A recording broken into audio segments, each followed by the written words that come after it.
E aí, ilustres, professor Marcondes Fortaleza na área. Chegou a hora de contabilidade de custos, Cefaz, Mato Grosso. Foram 5 questões, tá?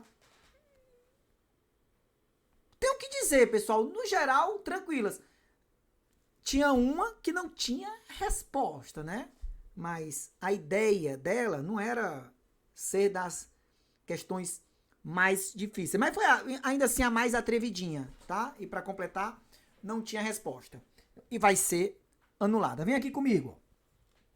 Começando com a de departamentalização, que é um assunto que dá margem a questões longas, sabe? Dá pano pra manga pra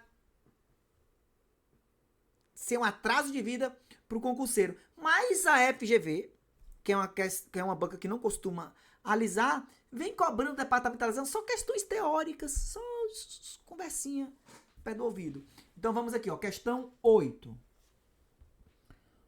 Com relação à departamentalização para a contabilidade de custos em uma indústria que fabrica diferentes produtos, fico assim, fico saindo, né?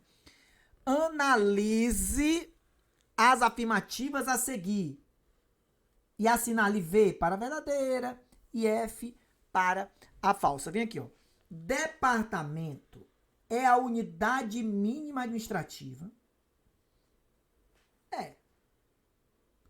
E nele se desenvolvem atividades homogêneas. Perfeito. Professor, sabe, será que a memória está me traindo? O negócio de unidade mínima, eu associo com centro de custos. Centro de custos é a unidade mínima de acumulação de custos. É outra coisa.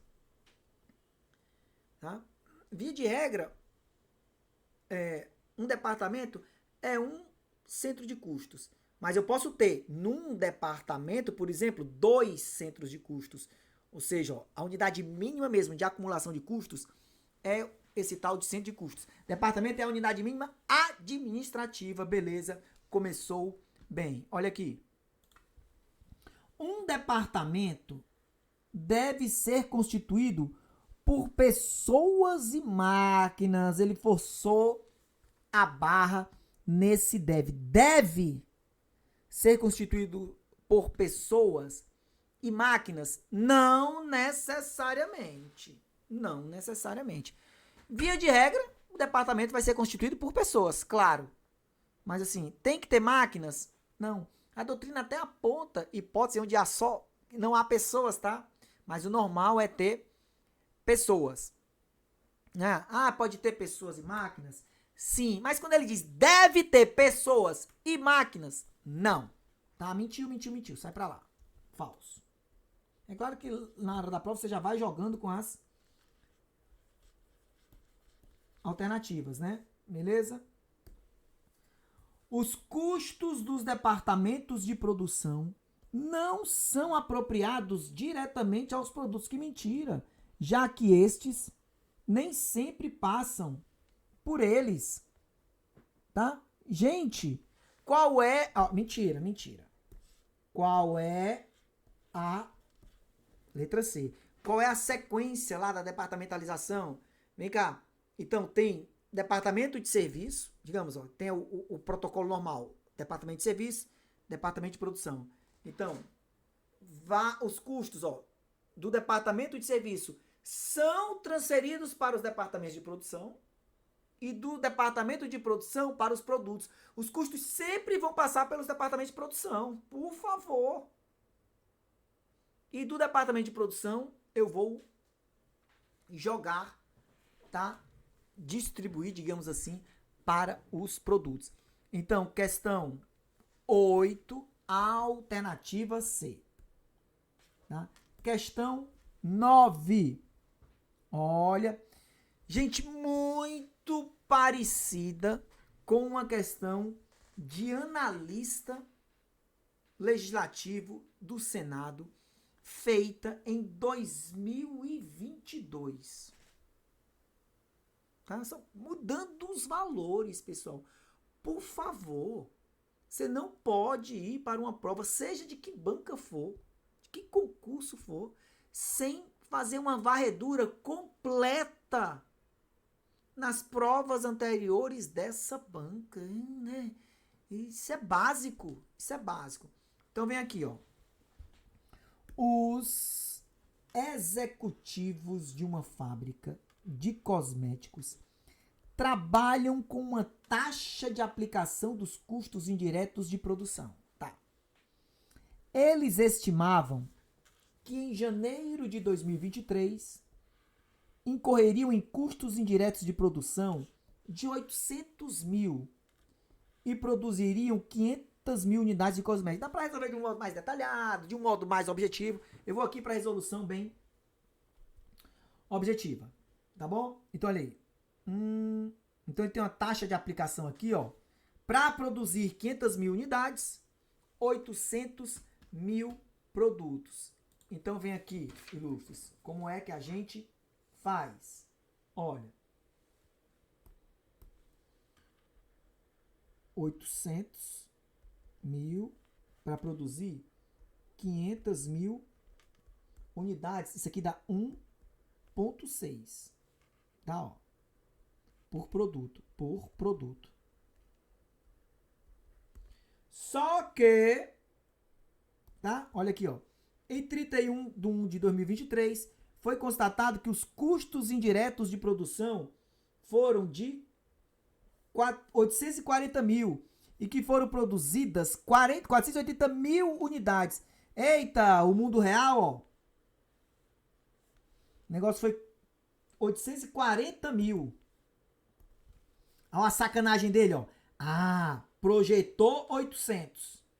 E na realidade foi 840. A variação foi de 40, porque eu sei que 840 supera 800 em 40. Não é assim.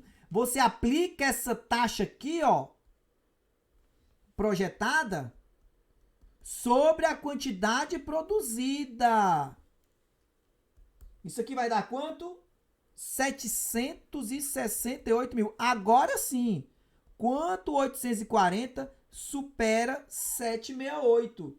72. Uhul, tá? Resposta alternativa de dado igualzinha de uma prova, de uma questão cobrada em 2022, tá?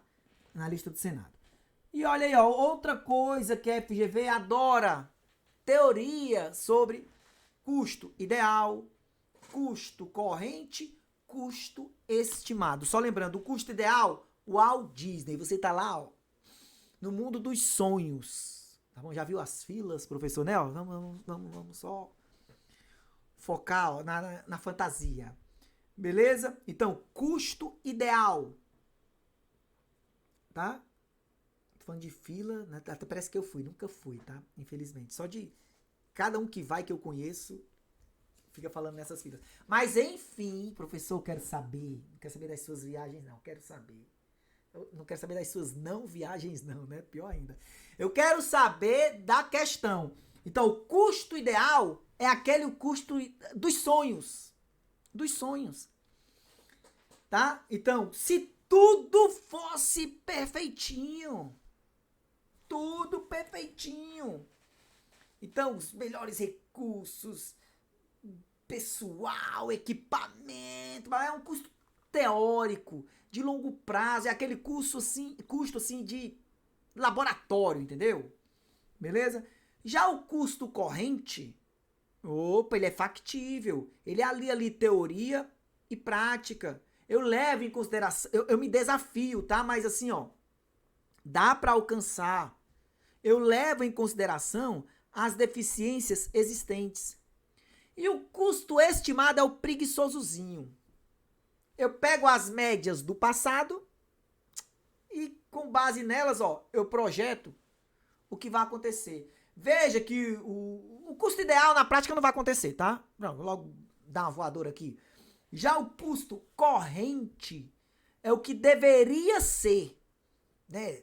Pô, se tudo desse certo aqui, ó, com o pezinho na realidade, né, levando em consideração as deficiências, deveria ser isso. Já o custo estimado, que é o preguiçosozinho, é o que deverá ser. É bem facinho acontecer isso aqui. Beleza? Então, vem aqui, olha. Assinale a opção que indica uma diferença entre o custo padrão ideal e o custo padrão corrente em uma sociedade empresária. Então, o papo aqui está entre o Walt Disney e o corrente.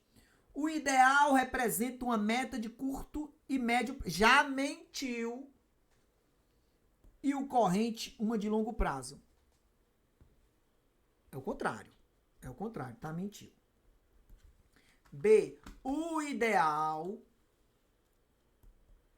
é aquele em que a sociedade empresária deveria alcançar. Não.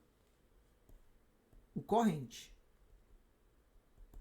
E o corrente, o que deverá de fato obter? Não, o estimado.